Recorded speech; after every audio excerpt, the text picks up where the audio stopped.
Hello, everybody. Welcome to the Full Court Press. I am your host, Drew Duncan. Do not forget that Facebook, Twitter, and Instagram is all at Drew Duncan83. Additionally, you can find me on YouTube. Simply look for Drew Duncan. And, of course, the Full Court Press is on Facebook, Twitter, and Instagram as well. And don't forget, you can find us wherever you listen to podcasts. Simply tell your device to play the Full Court Press by Drew Duncan. 32 teams, 32 days in the NFL. The focus is the LA Chargers. Phillip Rivers and company generally expected to a lot of people win or at least take second place in the AFC West division. And every single year we kind of go through this with the LA Chargers, right? Even when they were in San Diego, you look at the team, you look at the talent 9 times out of 10, and you go, this is a football team that should win 11 games this year. First, I'm going to get this out of the way. Phillip Rivers, to me, is a Hall of Famer. And I don't see where he's not. Yeah, he had LaDainian Tomlinson for a while. He had Antonio Gates for a while. But when you look at the makeup overall, because even Antonio Gates, as much as we all love him, he's been pretty injury-riddled, has he not? When you look at the one constant on this football team, it's Phillip Rivers. Phillip Rivers is that guy throwing it to who? Exactly. It's like, who caught that pass? We're talking injuries upon injuries. Phillip Rivers slinging it all over the place. And he never gets the recognition that he deserves for this football team. When you look at, I think it was the year that Denver ended up beating the Carolina Panthers in the Super Bowl, Cam Newton was the MVP, right? But Cam Newton finished, 17th in the NFL, if I remember correctly, in passing yards? The top 2 players in passing yards were Tom Brady and Phillip Rivers. But nobody was talking about Phillip Rivers because his team wasn't doing good, through really no fault of his own. And now, of course, you got this whole situation right with Melvin Gordon. And that's what I'm sure a lot of people are going to say. Well, he's got Melvin Gordon.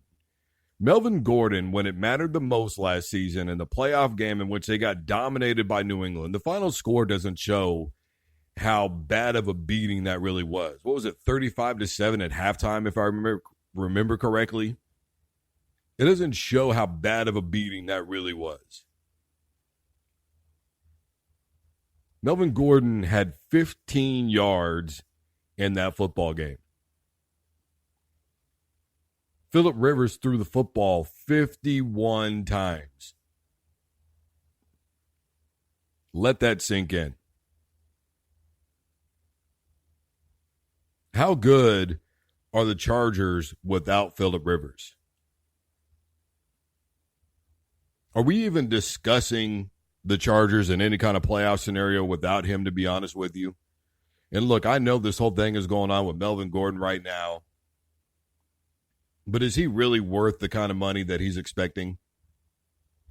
Which we really don't even know what that is. All we know is that reports say that they're, quote, millions of dollars apart right now in negotiations, that Melvin Gordon felt disrespected with the amount of money that was offered, right, through his agent. That's what his agent is saying.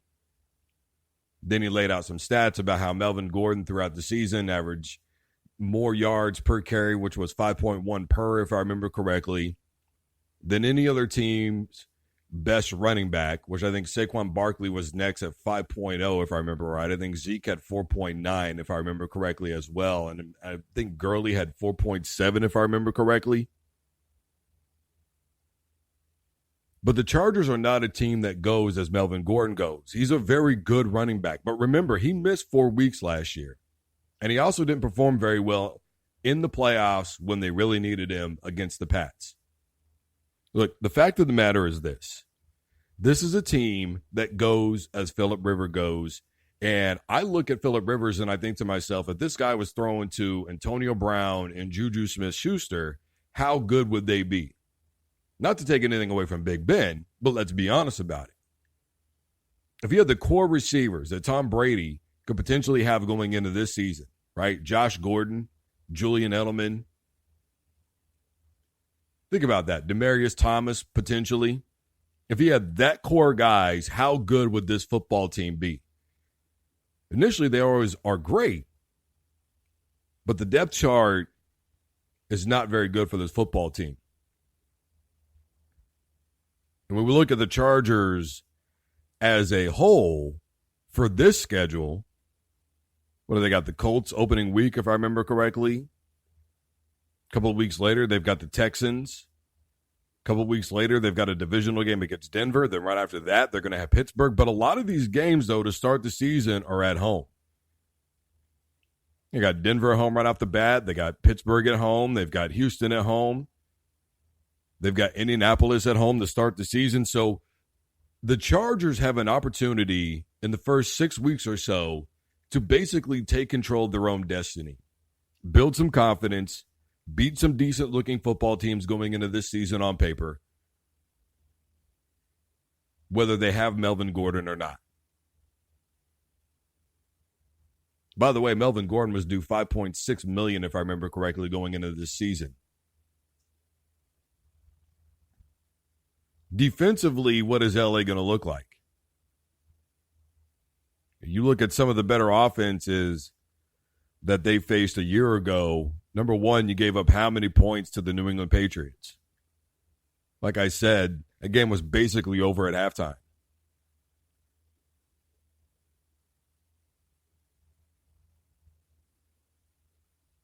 I really believe that the Chargers are going to have to really make a statement offensively this year, more so than any other year.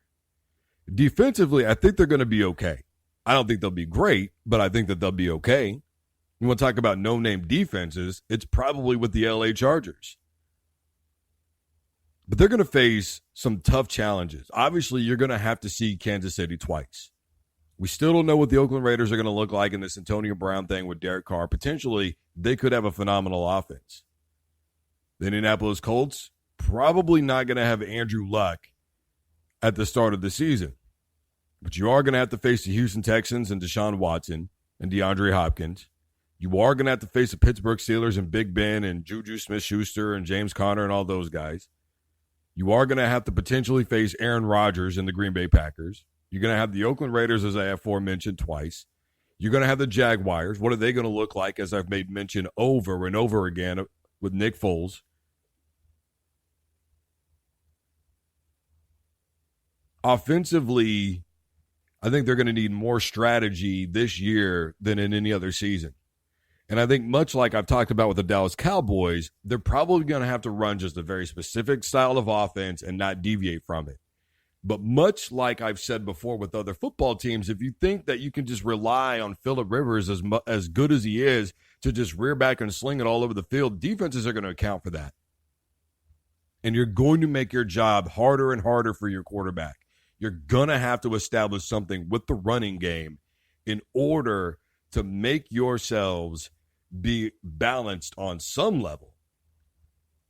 Even if it's throwing it 70% of the time and running it 30% of the time, you're going to have to find some sort of balance so that way the defense is not just pinning their ears back and bum rushing your quarterback at will and letting guys fly all over the football defensively in their backfield.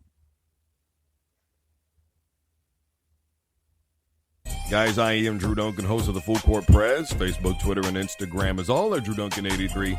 Additionally, you can find me on YouTube. Simply look for Drew Duncan. And, of course, the Full Court Press is on Facebook, Twitter, and Instagram as well. And, Bruce, if you're out there listening, Willie says hi. And, as always, don't you dare touch that dial.